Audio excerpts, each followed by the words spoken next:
சிங்கப்பெண்ணசி இன்னைக்கு எபிசோட் எப்படி போப்போ நடக்கும் பார்ப்போம். இன்னைக்கு எபிசோட் என்ன காட்டுறாங்கன்னா ஆனந்தியோட அப்பா அம்மா தான் காட்டுறாங்க. அவர் அப்பா சொல்கிறாரு 48 நாளுக்குள்ளே நல்ல காரியம் நடக்கும்னு சொன்னார். இல்லைன்னா நம்ம அவமானப்பரமாக நடக்கும்னு அந்த குடுகுடுப்புக்கார சொன்னார். அதை நினைக்கும்போது எனக்கு ரொம்ப கஷ்டமாக இருக்குது. பேசாமல் கோயிலுக்கு ஏதாவது நல்லா வரன்னு இருந்தால் பார்ப்போம் அப்படின்னு சொல்லிட்டு ஜோசியக்காரை போய் பார்க்க போகிறாங்க.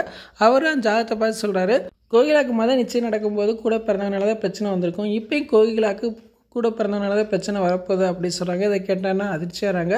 வேறு வழி இல்லாமல் பிற ஆனந்திக்கு ஃபோன் போட்டு சொல்கிறாங்க, கோயிலாக்கு ஒரு வரம் பார்த்துருக்கோம், நீ வாமா அப்படின்னு சொல்கிறாங்க. ஆனந்தி சரி வரேன் அப்படின்னு சொல்கிறாங்க. இதை அன்புட்டு சொல்கிறாங்க. அன்பு சரி வரேங்கிறதுக்கு அப்போ யாழினி சொல்கிறாங்க, நானும் கூட வரேனே அப்படி சொல்கிறாங்க. நீல வர வேண்டாம் அப்படின்னு சொல்லிக்கிட்டு இருக்காங்க. அப்போ ஆனந்தி சொன்னாங்க, அவன் போய் ஆசைப்படுறாள், அவளும் கூட வரட்டுமே அப்படின்னு சொல்லிக்கிட்டு இருக்காங்க.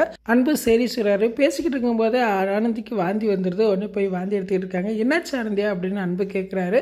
எனக்கு தெரிஞ்சு ஆனந்தி கர்ப்பமாக இருக்கிறாங்க அப்படின்னு சொல்லி கதையை கொண்டு போவாங்கன்னு நினைக்கிறேன். அங்கிட்டு பார்த்தா மகேஷோட அம்மாவையும் மித்ராவையும் காட்டுறாங்க. அவர் 2 பேரும் பேசிக்கிட்டு இருக்காங்க.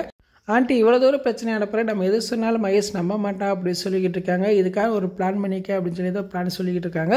இன்றைக்கி எபிசோட் இப்படி தான் போகுது. ஃபுல் வீடியோ பார்த்துட்டு பேசுவோம். இந்த வீடியோ பிடிச்ச வீடியோக்கு லைக் கொடுத்துட்டு மறக்காமல் சப்ஸ்கிரைப் பண்ணுங்கள். தேங்க்யூ.